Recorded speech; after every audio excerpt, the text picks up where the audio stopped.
en mode mitraillette que Guy Nemémine, le nouvel éditeur de Sin City en France, a décidé de nous proposer l'intégrale Sin City. Oubliez l'omnibus, magnifique omnibus qui fut un des premiers succès de mes années libraires, puisque à l'époque il s'en était vendu énormément. Sin City est de retour au format album avec 7 albums, tous sortis. Ils sont tous sortis dans un délai absolument incroyable pour être disponibles et pour que vous puissiez commencer ces collections. Alors là, j'en vois certains d'entre vous qui doivent se dire mais on l'a tous Sin City, on a acheté l'omnibus, on a déjà lu Sin City, il y a eu le film. Eh bien Sin City fait partie de ces titres absolument incroyables qu'on trouve dans absolument toutes les bonnes librairies. C'est le genre de comics qui arrive à fédérer un public encore plus large que les lecteurs et les fans de comics. C'est devenu un très grand classique, un très grand classique. Et bien toutes les incarnations, toutes les éditions, toutes les versions à travers les âges chez les différents éditeurs arrivent à toucher un public, et ça fait partie de son... c'est comme ça qu'on reconnaît les grands auteurs, et c'est le genre de bouquin qu'on retrouve. Je vais vous donner un exemple. J'étais en balade dans le 17e, je passe par la place de Clichy, je descends un petit peu dans les rues et je trouve une petite librairie, pas loin du métro La Fourche, librairie classique, il pleuvait, je suis allé m'abriter et puis j'ai commencé à regarder les bouquins et puis les bandes dessinées. Et donc c'est une librairie classique, pas très grande si vous voulez, et donc qui est obligée d'avoir une sélection de romans, une sélection jeunesse, une sélection BD. Dans la collection BD, on retrouve évidemment tous les classiques que vous connaissez, les superstars, les Riyad Satouf, les bandes dessinées de ce type. Et qu'est-ce qu'on trouve? Eh ben on trouve Sin City. Eh ouais, Sin City a eu droit à son corner parce que, en effet, c'est déjà sorti chez Rackham, c'est déjà sorti en album, c'est déjà sorti en version hardcover, c'est déjà sorti en omnibus.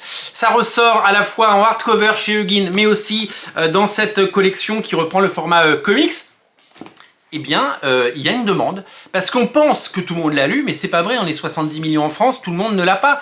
C'est comme Astérix, c'est comme Tintin, c'est comme Le Petit Prince. Ce sont des titres que les gens achètent, rachètent et découvrent. On peut le découvrir en 2024, on peut découvrir Sin City en 2024.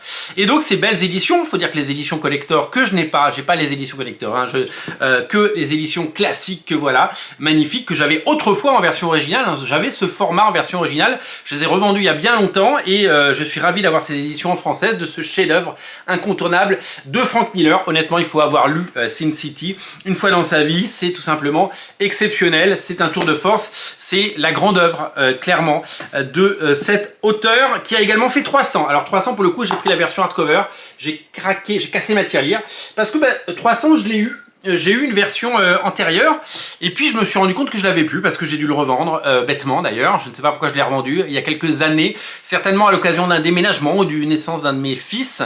Et on fait des bêtises de temps en temps, la bêtise s'est transformée en très bon choix parce que là pour le coup j'ai pas pris la soft cover, en fait j'avais pris la soft cover mais j'ai préféré me réorienter vers la hardcover et surtout que c'est une édition merveilleuse parce que je vous en ai parlé, à la fin il y a toutes les couvertures variantes publiées à l'occasion des 25 ans de 300.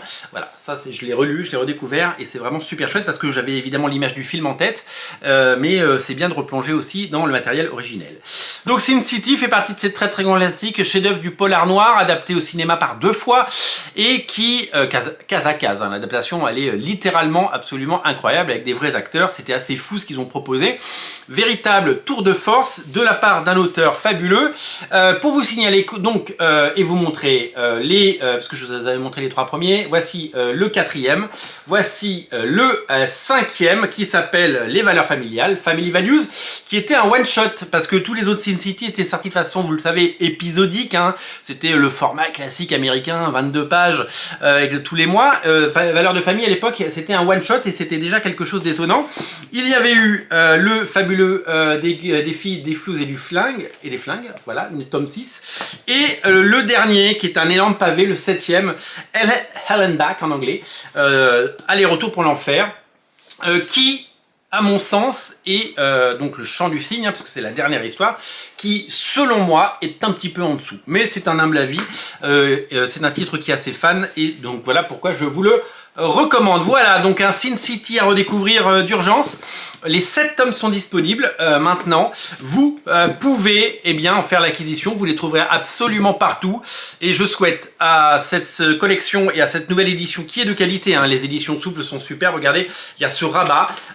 C'est vraiment une édition superbe. Si vous avez les finances et l'envie d'avoir une très belle collection, l'édition collector qui est en édition collector limitée, c'est-à-dire que c'est un tirage unique et qu'il n'y en aura pas d'autres, est disponible également avec des magnifiques couvertures et une DA absolument à tomber par terre. Excellent travail de Guy Nememine.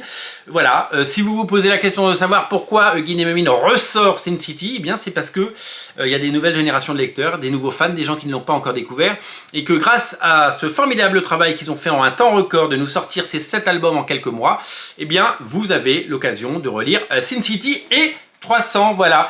On attend évidemment l'annonce, les annonces peut-être futures des autres productions Frank Miller. Vous savez que Frank Miller a créé sa boîte de production aux États-Unis, qu'il a récupéré énormément de droits. Il a fait notamment Ronin 2, qu'il co-dessine, on va dire, et qu'il scénarise. Il a fait des choses hyper intéressantes. On attend évidemment son retour sur Sin City, puisqu'il doit nous faire un one-shot, et qu'il y a Manara aussi qui doit faire un one-shot. J'imagine que ça sortira chez Huguin, mais on attend la confirmation, et quand ce sera dispo, on en parlera ensemble.